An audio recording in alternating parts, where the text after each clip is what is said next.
उद्याचा निकाल हा भारतीय जनता पार्टी करता आणि महायुती करताही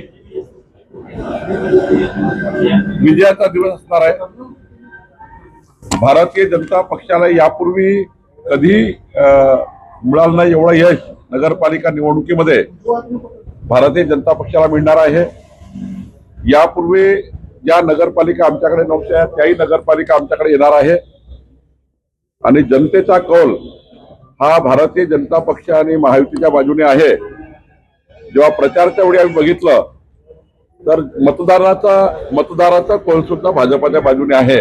त्यामुळे मोठा विजय होणार आहे. राष्ट्रवादी हा पक्ष जो आहे अजितदादा गट काही ठिकाणी भाजपसोबत तर बऱ्याच ठिकाणी शरद पवार गट किंवा जिथे जमेल तिथे त्याच्यासोबत आघाडी करण्याच्या तयारीत आहे. महानगरपालिका निवडणूक अजितदादांना त्यांच्या पक्षाचे अधिकार आहेत आणि त्यामुळे त्यांचा निर्णय माननीय सुनील तटकरेजी, प्रफुल्ल पटेलजी आणि अजितदादा घेतील.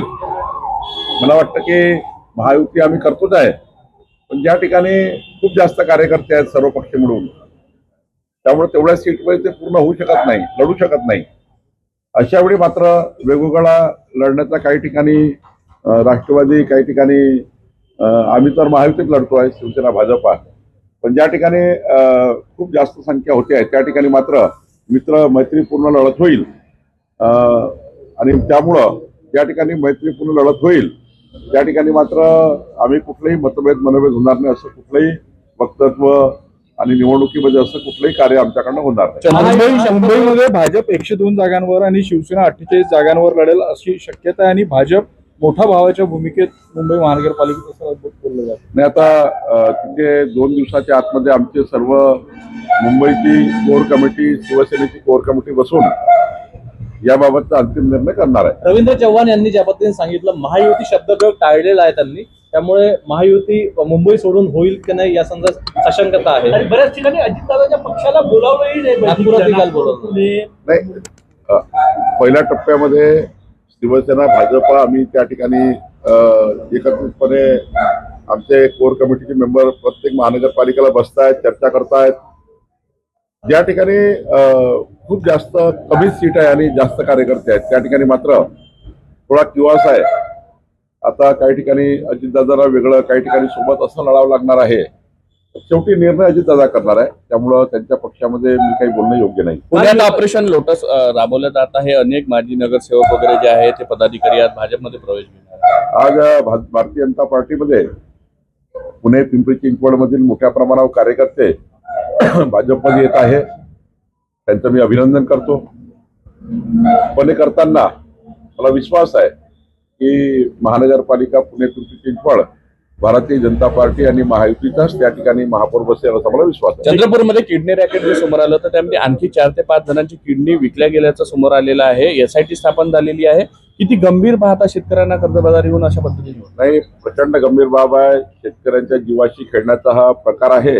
यावर माननीय मुख्यमंत्री देवेंद्र फडणवीसजींनी SIT आणि त्या ठिकाणी गंभीर दखल घेतली आहे. सावकारांना पकडली आहे. जे सावकार कर्जबाजारी सावकारांनी हे षडयंत्र केलं त्यांनाही पकडलं आहे. पुढच्या काळामध्ये अजून कडक कारवाई होईल आणि प्रचंड त्या ठिकाणी मजबूतीने आम्ही या ठिकाणी गुन्हे दाखल करू आणि नंतर मात्र जे जे आज गुन्ह्यामागे असतील त्या सर्वांना कुणाला सोडलं जाणार नाही अशा सूचना माननीय मुख्यमंत्र्यांनी दिल्या आहेत. काल मीटिंग झाली सीएम साहेबांसोबत रात्री. काल मीटिंग झाली सीएम साहेबांसोबत. त्या संदर्भात काही माहिती सांगू शकाल का? अजित पवार, तटकरे आणि सीएम साहेब अशी रात्री पहाटे 2:30 पर्यंत मीटिंग. सरकार म्हणून काही गोष्टी असतात, काही त्या ठिकाणी महायुती म्हणून गोष्टी असतात.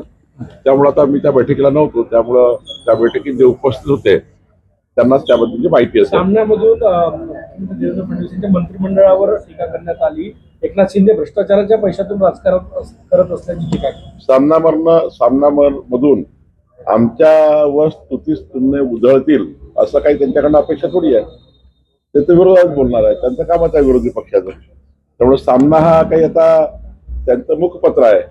ते जे बोलतात ते लिहितात. त्यामुळे शाखा भेटीवर निघाले. ठीक आहे, त्यांचा तो पक्ष संघटनेचा भाग आहे. त्यांनी तो करायचा आहे, त्यांचा तो अधिकार आहे. उद्धव ठाकरेंनी काल म्हटलं की आणखी एका मंत्र्याचा राजीनामा होईल. कसं पाहता या सगळ्याकडे ज्या पद्धतीनं उद्धव ठाकरे टीका? खरं तर उद्धव ठाकरे केवळ आपल्या विरोधी पक्षाच्या भूमिकेत त्यांना बोलावं लागतं, बोलतात. आज मी अकोला, परभणी आणि जालना या 3 महानगरपालिकेमध्ये आमची पक्ष संघटना आणि येणाऱ्या निवडणुकीमध्ये जो कृती कार्यक्रम आहे, म्हणजे निवडणुकीच्या फॉर्म भरण्यापासून तर निवडणुकीच्या मतदानापर्यंत भारतीय जनता पार्टीच्या संघटनेने काय काय त्या ठिकाणी कशी कशी निवडणूक लढावी याकरता आमची कोर कमिटीची आणि सोबत संघटनेची बैठक आहे.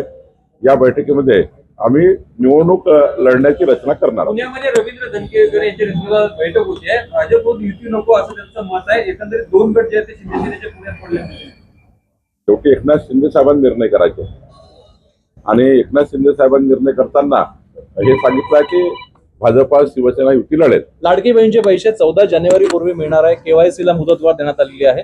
लाडकी बहीण संदर्भामध्ये नियम जे आहे शिथिल करण्यात नाही, देणं आवश्यकच आहे, कारण आम्ही वचन दिलं आहे की जोपर्यंत देवेंद्र फडणवीस सरकार, भाजपाचं सरकार, महायुतीचं सरकार महाराष्ट्रात असेल तोपर्यंत लाडक्या बहिणीची योजना सुरू राहणार आहे आणि या योजनेला आम्ही अधिक मजबूत करणार आहेत.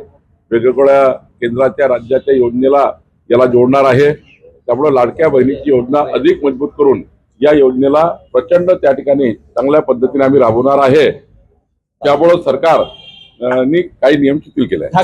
जी बिल पर खड़गे जी ने कहा है कि माँ की कसम यह बिल गरीबों के लिए अच्छा नहीं है। खड़गे जी से क्या अपेक्षा करेंगे? मोदी जी की सरकार जो जो अच्छा करेगी उसके खिलाफ ये लोग रहते हैं, तो उनका बहुत ज्यादा सीरियस मत लीजिए. ठाकरे ब्रँड ठाकरे 97 लाख मतदाताओं के नाम हटाए गए। तो SIR इसीलिए है, डुप्लीकेट नाम हटाने के लिए, घुसपैठियों के नाम हटाने के लिए, इस देश के जो रहने वाले लोग नहीं उनका नाम हटाने के लिए.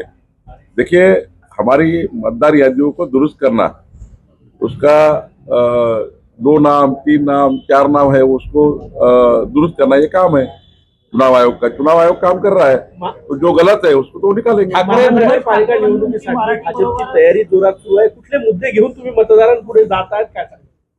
माननीय पंतप्रधान नरेंद्र मोदीचं सरकार, माननीय मुख्यमंत्री देवेंद्र फडणवीसचं सरकार, डबल इंजिन सरकारच महानगराचा विकास करू शकतं आणि महानगराचं डेव्हलपमेंट करण्याकरता जो त्या ठिकाणी 2047 पर्यंत विकसित शहरं करण्याकरता जो डेव्हलपमेंट प्लॅन तयार करायचा आहे, तो डेव्हलपमेंट प्लॅन तयार करण्याची जबाबदारी आता येणाऱ्या नगरपालिकेवर असणार आहे, महानगरपालिकेवर असणार आहे.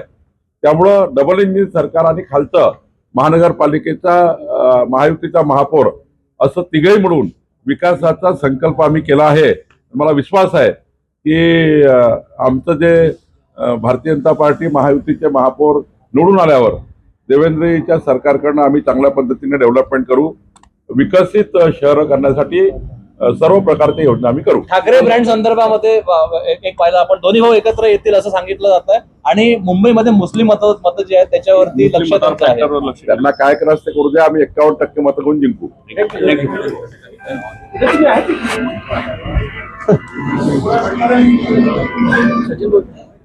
कोणाला बोलवत आहे? या लाव.